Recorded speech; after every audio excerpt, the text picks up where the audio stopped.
জন্য আমি ছাদে এসেছি। আমার সাথে এসেছে আমার দুইটা বোন। এই যে এটা হয়েছে আমার 1 নাম্বার বোন, আর ছোট বোনটা তো অনেক ঝগড়াটে।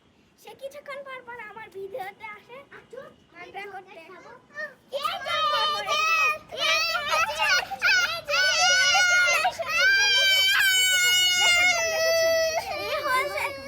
দুনিয়ার সবচেয়ে বিচ্ছু বাচ্চা। দেখেছেন দুনিয়ার সব থেকে বিচ্ছু।